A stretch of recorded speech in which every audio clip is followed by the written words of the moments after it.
Bonjour à tous et soyez les bienvenus dans le journal de la mi-journée. Voici les titres. En Côte d'Ivoire, des prières et lecture intégrale du Saint-Coran pour accompagner le défunt Premier ministre Ahmed Bakayoko au ciel. La cérémonie de 7e jour du chef du gouvernement s'est déroulée hier dans la commune d'Abobo en présence du couple présidentiel. Toujours en Côte d'Ivoire, la sensibilisation des populations au danger des feux de brousse. 31 villages de la région de la Bagoué, dans le nord du pays, se sont engagés à lutter activement contre ce fléau. C'était lors du lancement de la 25e campagne nationale de lutte. Enfin, au Congo-Brazzaville, la présidentielle endeuillée, le principal opposant et candidat Guy Brice Parfait Kolela est décédé des suites du coronavirus. En Côte d'Ivoire, donc, la cérémonie de 7e jour du défunt Premier ministre Ahmed Bakayoko. C'était hier à la mairie d'Abobo en présence du couple présidentiel. De nombreuses communautés étaient aussi présentes. Lecture intégrale du Saint-Coran, bénédiction et autres invocations pour accompagner le défunt chef du gouvernement ivoirien, Abdoulaye Koné. L'apaisement qui suit la mort d'un être cher vient surtout avec la lecture du Saint-Coran, des invocations et des prières à l'endroit du défunt. Dans l'enceinte de la mairie d'Abobo, commune dont il était aussi le premier magistrat, la cérémonie des sacrifices du 7e jour du rappel à Allah du Premier ministre Ahmed Bakayoko a été faite par le COSIM.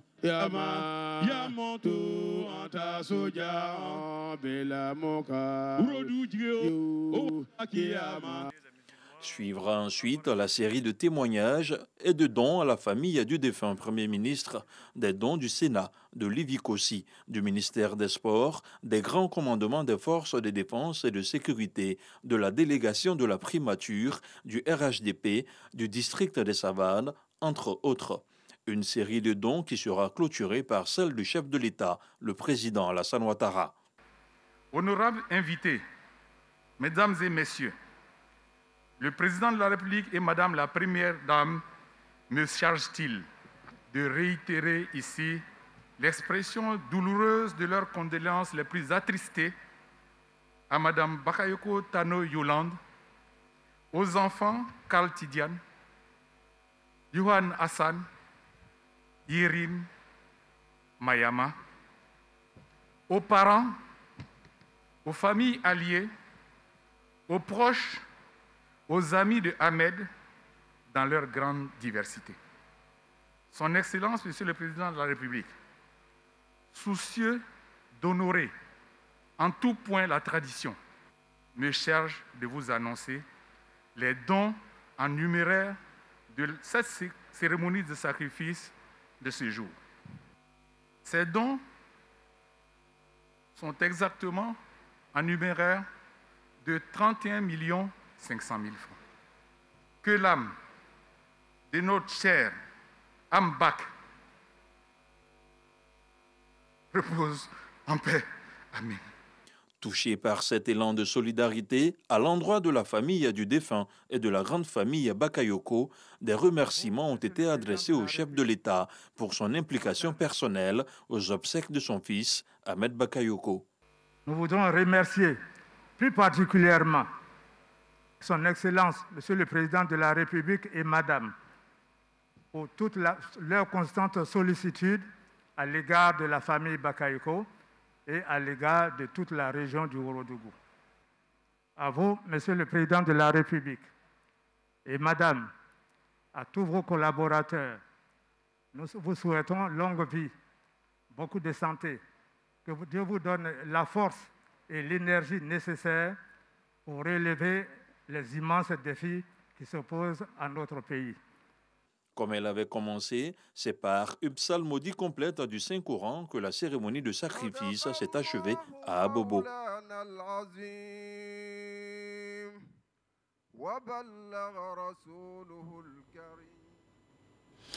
Cérémonie de 7e jour du défunt Premier ministre ivoirien Ahmed Bakayoko. Des chansons religieuses ont été chantées par les imams, guides religieux et l'Assemblée. C'était hier à l'esplanade de la mairie d'Abobo. Retrouvons Abdoulaye Koné.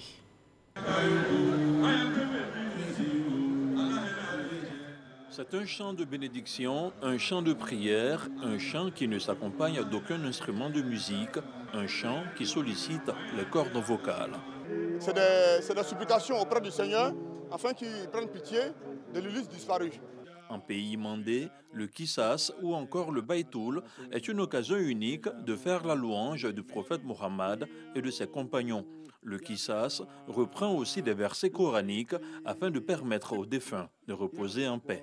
Cela a un impact positif sur le défunt, parce que tout défunt qui se retrouve dans sa dernière demeure, une fois que vous commencez par les éloges et les bénédictions, les supplications, Allah inflige l'âme, n'est-ce pas, au défunt, afin qu'il entende ce qu'il a dit derrière lui. Et de par ses bienfaits aussi, il y a une miséricorde qui lui est venue dans la tombe. Le Kissas ou le Baïtoul est une pratique à laquelle le fidèle musulman a dû assister au moins une fois dans sa vie. Il intervient aussi bien lors de cérémonies funéraires ou de la célébration d'un événement heureux pour nourrir le défunt ou le nouveau-né de bénédiction. Plusieurs personnalités ont apporté leur appui à la famille éplorée hier lors de la cérémonie de 7e jour du défunt Premier ministre ivoirien Ahmed Bakayoko. Elles se souviennent de l'illustre disparu. Elles sont au micro de Abou Sanogo. Le souhait du Burkina Faso, c'est d'avoir une Côte d'Ivoire qui se porte bien, qui est solide. Et cela passe donc par la force que Dieu va donner au président Alassane Ouattara de pouvoir surmonter cette épreuve. Il a été un homme très engagé sur les processus de dialogue et de concertation. Il a compris très vite que dialoguer, ce n'est pas se renier. Dialoguer, ce n'est pas abandonner ses convictions. Dialoguer, c'est gérer les antagonismes de manière apaisée et intelligente. Il l'a fait pour la Côte d'Ivoire, mais il l'a fait surtout pour la jeunesse. Nous, à Genève, ce qui nous a le plus marqué, ce qui nous a épaté, c'est sa disposition permanente à dialoguer avec la frange la plus hostile, souvent au régime en place. C'est les jeunes, c'est les artistes, c'est les hommes de culture. Et nous sommes en train de voir comment implémenter l'esprit Ahmed Bakayoko un peu partout en Afrique. Ambak, j'avais des projets avec lui, j'avais des visions avec lui. Et il a tout le temps été lumière pour moi. Je prie Dieu et nous prions tous Dieu que son âme repose en paix. Si le bienfait peut mettre quelqu'un dans le paradis, je pense que Ambak aura une chambre, comme le dit en termes hôteliers, une suite présentielle dans le paradis terrestre. Je prie le bon Dieu, le miséricordieux, d'avoir pitié de l'âme du Premier ministre Ahmed Bakayoko, maire de la commune d'Abobo, et surtout qu'il ne retienne de lui que les bons actes qu'il a posés sur terre ici. Paix à son âme. Nous sommes venus pour dire à l'Éternel, le Dieu Tout-Puissant, qu'il ait pitié et qu'il accueille aujourd'hui dans son admirable lumière en paix et en toute sérénité. Et ce qu'il nous reste à faire pour lui, c'est de prier pour lui. C'est pour cela que ce jour consacré par les musulmans pour porter nos prières ensemble vers le Très-Haut pour qu'il l'accueille dans son paradis. Je voudrais, en tout cas au nom du RHDP, exprimer une fois de plus toutes nos condoléances, mais surtout dire à la famille Bakayoko, à son épouse et aux enfants et à la population d'Abobo que la mémoire de notre frère Ahmed Bakayoko reste vivante et que cette cérémonie spirituelle de ce jour est encore la preuve de ce que Ahmed Bakayoko reste pour nous une mémoire. Il n'est pas parti. Je voulais tout d'abord présenter encore une fois de plus mes condoléances à toute la famille, au président de la République et à toute la Côte d'Ivoire. Je suis là aujourd'hui pour représenter le président Pascal Affi-N'Guessan, pour rendre encore hommage non seulement aux défunts, mais pour prier pour le repos de son âme. Il a beaucoup impacté le monde de la culture, il a beaucoup aidé dans le domaine de la culture, dans les organisations d'événements, dans les productions d'albums, dans des réhabilitations des endroits de divertissement. Donc pour nous, ce qu'on peut retenir d'Ahmed, c'est tout ce qu'il a pu faire de bien. Et puis d'avoir cet esprit fédérateur-là autour de lui, qui a toujours rassemblé, qui n'a aucun ennemi, qui n'a que des amis. Ce grand homme, le Premier ministre Ahmed Bakayoko, qui a su transcender les chapelles politiques et fédérer toutes les énergies autour de sa personnalité, est rappelé aujourd'hui à Dieu. C'est un message pour tout le monde. Mais nous, la meilleure chose que nous pourrons donc lui adresser, ce sont les prières. En tant que croyant, on se remet en Dieu. Qu'Allah lui réserve une place, une digne place dans son paradis Firdaouf. Ahmed, il laisse beaucoup de vides, mais nous savons que le président Alassane Ouattara est un grand homme. Il saura combler ce vide. Ahmed a accompli sa mission. Le plus important pour nous autres qui restons derrière, c'est d'apprendre de sa vie. Une vie de générosité, une vie de partage. Je pense que nous devons tous apprendre à être un peu plus généreux. S'il y a un héritage que Ahmed laisse, c'est bien cela. Les populations de la commune d'Abobo et celles du district d'Abidjan se souviennent aussi des actions généreuses du défunt Premier ministre Ahmed Bakayoko. Elles ont une fois de plus exprimé leur reconnaissance. C'est Dieu qui l'a envoyé. Ce qu'il a fait sur la terre, il a fait. Ce qu'il veut faire, il a fait. Mais Dieu a pris aujourd'hui, donc j'ai qu'à donner bonne place. Sa mort, sa disparition là, me touche énormément. C'est la volonté de Dieu, on n'y peut rien. Qu'il repose en paix. Il était venu pour transformer notre commune à Bobo. Et on a vu ce qu'il a fait. Malheureusement, la mort a surgi. Nous ne sommes pas contents, mais hélas, c'est la volonté de Dieu. Nous perdons un digne fils d'Abobo, l'homme qui a impacté positivement notre commune, dans tous les sens. En 2018, quand il venait, Abobo était infréquentable. Il n'y avait pas de sécurité. Mais lui, avec sa stratégie, son leadership, il a pu faire de notre commune une commune sécurisée, une commune qui a une image, une commune qui a un visage. Donc je voudrais qu'on prie pour lui. Ahmed est un frère pour moi.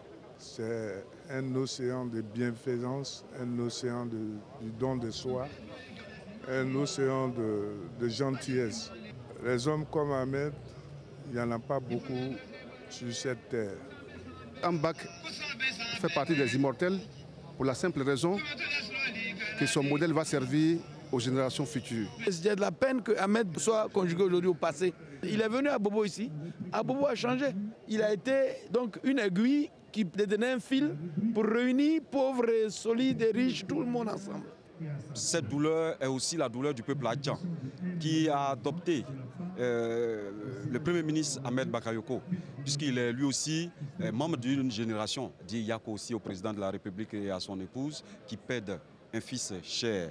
Enfin, dit Yako à toute la grande famille Bakayoko. Abobo vient de perdre. C'est lui qui venait de lui donner un nouveau visage.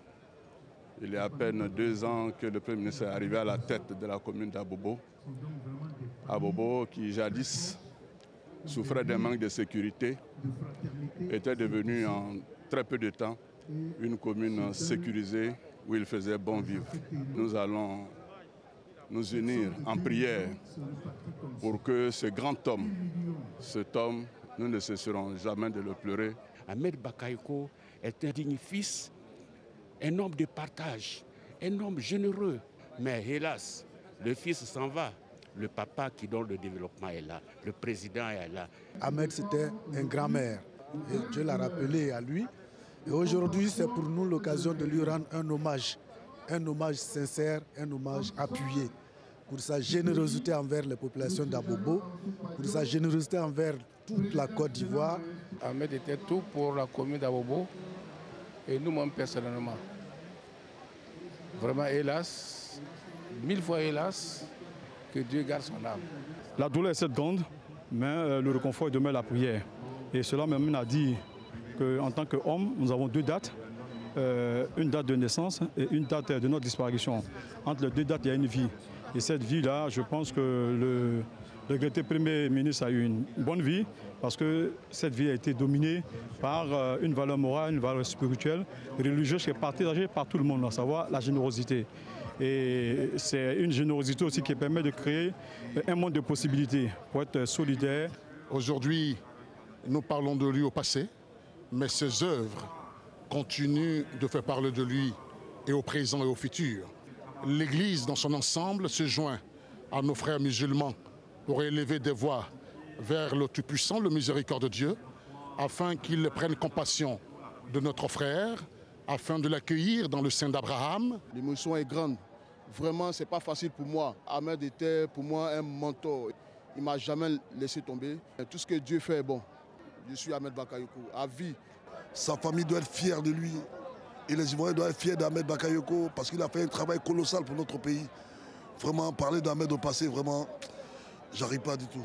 Vraiment, j'arrive pas. Qu'il soit rétribué de ses bons actes qu'il a posés, le temps des 56 ans qu'il a eu à vivre ici avec nous. Nous prions Dieu pour le repos de son âme. Nous sommes perturbés, certes, mais nous savons que Dieu, étant miséricordieux, va prendre Ahmed Bakayoko auprès de lui. Et Inch'Allah, il va faire en sorte aussi que la jeunesse d'Abobo, la jeunesse ivoirienne en général, aura son remplaçant, Inch'Allah. Environ 125 millions de cas de coronavirus dans le monde entier. Faisons-nous vacciner et surtout respectons les gestes barrières pour mettre fin à la maladie.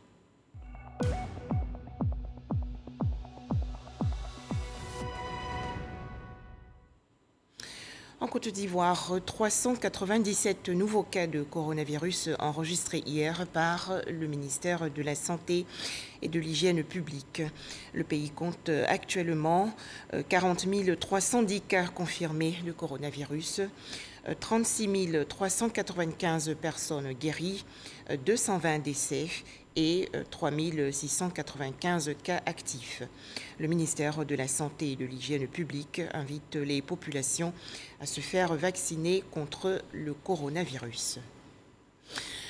Direction le nord du pays, les chefs de village et populations de la région de l'Abagoué sensibilisés actuellement au danger des feux de brousse, une initiative du ministère des Eaux et Forêts.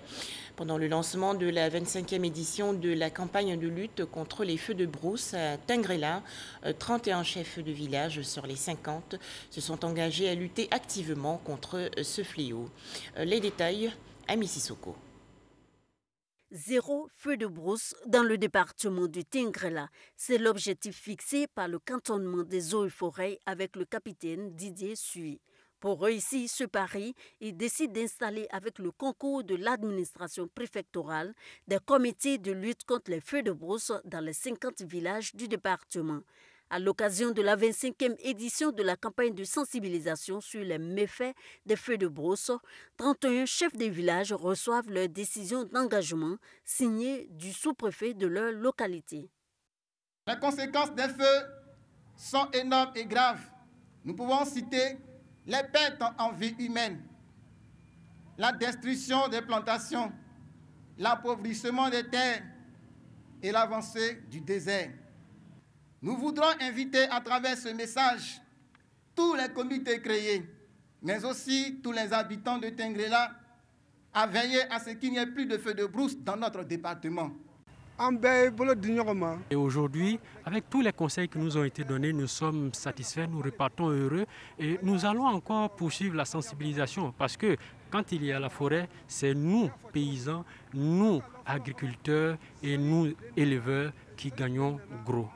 À la tête du comité composé de 10 membres, le chef de village pourra prendre des décisions idoines pour lutter contre les feux de brousse. Une décision qui réjouit le préfet de Tingrela.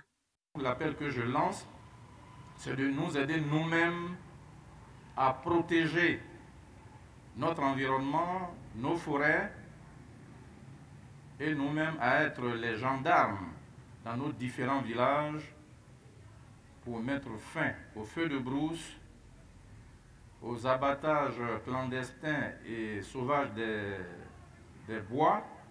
Sketchs et prestations musicales ont également été utilisés comme moyen de sensibilisation pour tirer la sonnette d'alarme.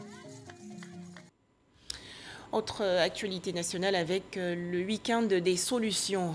Cet atelier s'est déroulé du 18 au 20 mars dernier à l'école normale supérieure dans la commune de Cocody.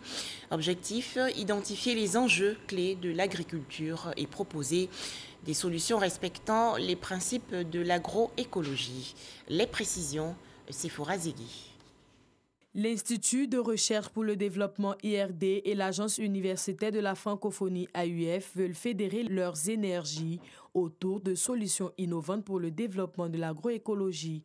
L'occasion est donc donnée aux acteurs de ce secteur de se réunir pour développer des projets répondant aux problématiques de l'agroécologie en Côte d'Ivoire. Il s'agit de faire en sorte qu'aujourd'hui, les chercheurs ne restent plus seulement dans leur laboratoire et puissent travailler avec tous les autres acteurs, y compris les acteurs de la société civile. Et ça, c'est d'une importance capitale pour arriver à des résultats qui puissent servir à la société.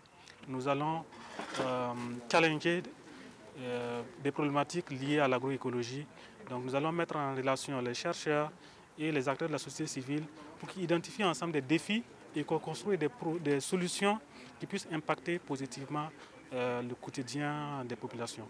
L'innovation et la recherche scientifique sont une priorité pour le ministère de l'Enseignement supérieur et de la Recherche scientifique. C'est donc à juste titre que le directeur général de la Recherche et l'Innovation encourage ce cadre de partage d'expériences. L'agriculture, en fait, est le pilier du développement socio-économique de la Côte d'Ivoire. Et quand on fait un parallèle avec le PND de la Côte d'Ivoire, il s'agit de passer à une sorte d'industrialisation. Mais cette industrialisation ne peut pas se faire au détriment de l'environnement. Et c'est pour ça que l'agroécologie est très importante dans la mesure où c'est un peu apporter les solutions écologiques. Le week-end des solutions est un atelier de réflexion collaborative et de développement de projets. Après 2 jours d'échanges, les participants passeront devant un jury composé d'experts en agriculture ou en innovation. Les lauréats bénéficieront d'un accompagnement financier et fonctionnel pour concrétiser leurs projets. Yamoussoukro, dans la région centre du pays, un accord cadre de coopération a été signé il y a quelques jours entre l'Institut national polytechnique Félix Houphouët-Boigny et le club Abidjan Ville Durable. Objectif, faciliter le recrutement des diplômés de l'INPHB par les entreprises membres du club Abidjan Ville Durable. Kader Sogodogo de RTI Bouaké. L'Institut national polytechnique Félix Houphouët-Boigny de Yamoussoukro et le club Abidjan Ville Durable sont désormais unis pour contribuer efficacement au développement de la Côte d'Ivoire. C'est tout le sens de la signature de partenariat entre ces deux entités. C'est une bonne opportunité pour notre institut aujourd'hui de pouvoir signer cet accord avec le club Abidjan Ville Durable et qui va favoriser aussi l'organisation des stages, l'organisation de la formation comme il a dit, le regroupement d'experts des entreprises pour consolider le caractère professionnel de la formation. Je crois que ce sont des éléments importants. Et puis ça va nous permettre aussi d'avoir une couverture plus grande au niveau du continent africain parce que nous allons proposer à ces autres pays les talents des jeunes et le savoir-faire de la Côte d'Ivoire appuyé par toutes ces entreprises. Le club Abidjan Ville Durable a été lancé en avril 2016 par les autorités françaises. Il s'agit de plus de 50 entreprises françaises qui se sont rassemblées pour aller à la rencontre de plusieurs secteurs vitaux de la Côte d'Ivoire pour la conception de villes futures respectueuses de l'environnement, de l'art de vivre ivoirien, de la qualité de vie de ses habitants et de l'efficience de ses services. Il faudra désormais intégrer l'INPHB. Il y a 2 axes qu'on va mettre en application. Déjà le sujet de l'emploi. Rapidement, on va pouvoir prendre des étudiants en stage et puis proposer des offres d'emploi au sein des 55 entreprises du club. Il y a également le sujet de la formation. Dès la semaine prochaine, le club va proposer donc, à monsieur le directeur général une liste d'intervenants experts du club sur tous les sujets liés à la ville durable pour dispenser des cours, des formations, des séminaires. Le ministère de la Ville ne peut que se frotter les mains. Nous avons tenu à les accompagner et à faire en sorte que tout ce qui va être préconisé dans ce partenariat, dans cette convention, soit mis en œuvre dans l'intérêt non seulement de l'INPHB, des étudiants, mais aussi des villes ivoiriennes. Dans les prochains mois, sous l'égide du club Abidjan Ville Durable, un concours de meilleurs projets sera organisé au profit des jeunes Ivoiriens. Dans l'actualité nationale également, la récente prestation de serment de 28 agents de surveillance du marché et de l'activité commerciale. La cérémonie s'est déroulée au palais de justice dans la commune du Plateau. Leur mission, s'assurer de la qualité des produits vendus sur le marché ivoirien. Les explications dans ce document de Dangui Dangui. Palais de justice du Plateau. 28 agents de surveillance du marché et de l'activité commerciale en Côte d'Ivoire prêtent serment conformément à la loi ce mercredi. C'est un sentiment d'abord de joie, de fierté. Et pour moi, c'est un honneur, en tout cas, de prêter serment ce jour. Parce que là, c'est un pacte qu'on vient de signer avec l'État de Côte d'Ivoire qui nous envoie en mission afin que nous soyons impartials et objectifs, en tout cas dans le traitement des différentes missions qui nous seront confiées. Nous avons pris un engagement devant l'État de Côte d'Ivoire pour être loyal, pour être des agents incorruptibles, pour que le consommateur ivoirien soit protégé. La cérémonie de prestation de serment a eu lieu conformément à la loi. Elle invite les agents de surveillance ou de contrôle de l'activité commerciale à s'acquitter de leur mission dans les règles de l'art. La loi attend beaucoup d'eux parce que ce sont des agents de terrain. Et c'est grâce aux informations qu'ils vont recueillir, aux fraudes qui seront constatées, que l'action de la société, du gouvernement et même de la justice sera plus efficiente. Selon les responsables du ministère du Commerce, les activités de ces agents de surveillance consistent principalement à initier des missions de contact et de contrôle sur les marchés et sur les lieux de vente de produits destinés à la consommation humaine afin de s'assurer de la qualité des produits proposés, de la conformité de la présentation des 10 produits, du respect des règles de loyauté dans la transaction commerciale. Quels sont les risques liés au numérique en Afrique et comment lutter contre le blanchiment des capitaux? Des questions au centre de la 2e conférence annuelle de la gestion des risques en Afrique. Les précisions de Cheikh Koné.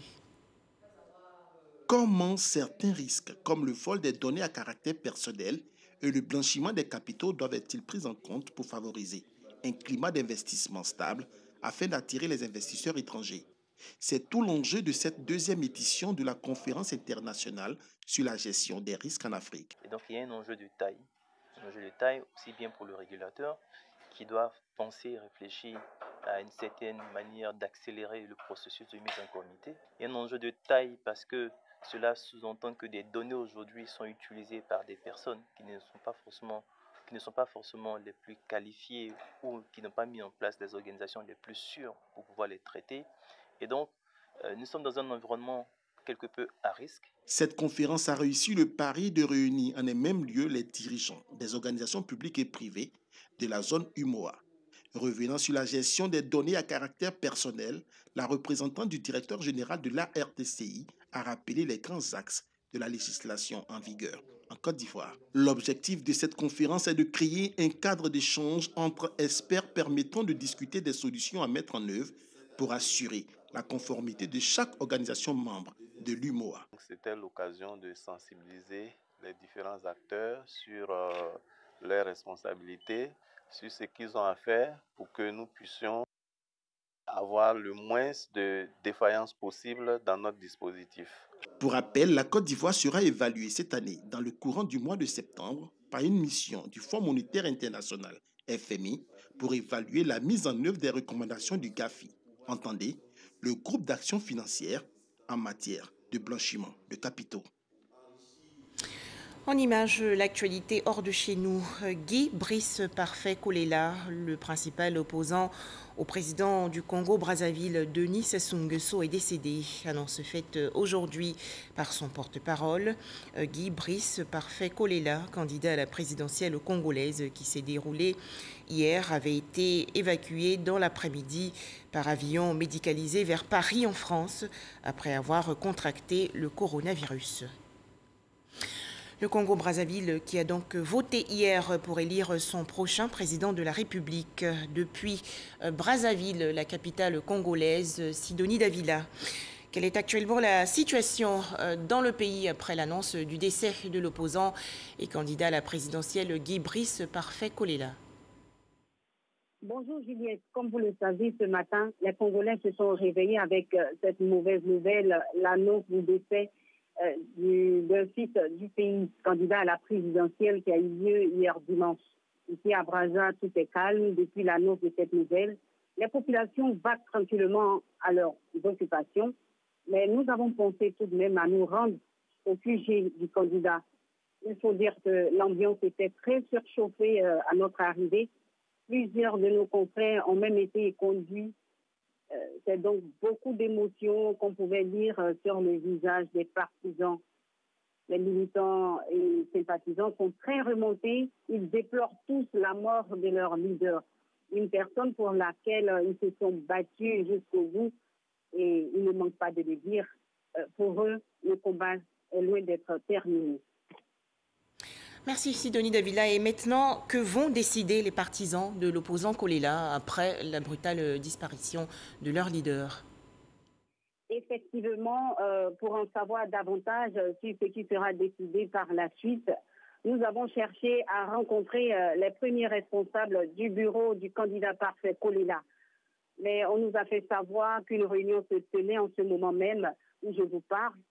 La réunion est dirigée par le directeur de campagne du candidat de l'UDH, Yuki Christophe Cyr. Certainement qu'une déclaration sera produite dans les heures qui suivent. Nous restons à l'écoute. Voilà, environ 3 millions d'électeurs aux urnes hier pour voter le prochain président du Congo-Brazzaville. Comment s'est déroulé le scrutin? Sidonie Davila. A priori, les choses se passent bien. En tout cas, dans le calme, la paix civile. Nous avons constaté que tout était mis en place à l'heure. Il y a un engouement ici au niveau des électeurs et nous souhaitons que cela soit ainsi durant toute la journée pour que le soir, cela puisse être une fin de partie de fête. Nous avons apprécié la mobilisation dans l'ensemble des bureaux de vote que nous avions visités et principalement pour des informations qui nous viennent de l'intérieur du pays. Ce sont des faits très encourageants. Mais l'élément essentiel qui nous impressionne dans ce que nous avons pu observer à mi-parcours de ce processus, c'est bien évidemment le fait qu'il y a un calme et que les Congolais soient rendus aux urnes sans qu'il y ait de difficultés. Nous avons sillonné les bureaux de vote et particulièrement ici, tout le matériel électoral était de bonne facture. Par exemple, voilà l'encre indélébile, c'est franchement indélébile. L'isoloir, l'affiche des candidats et autre chose. Tous nos observateurs que nous avons déployés à l'intérieur du pays, ce sont de très bonnes nouvelles. Et c'est la fin de ce journal. Merci de votre confiance et de votre fidélité à RTI1.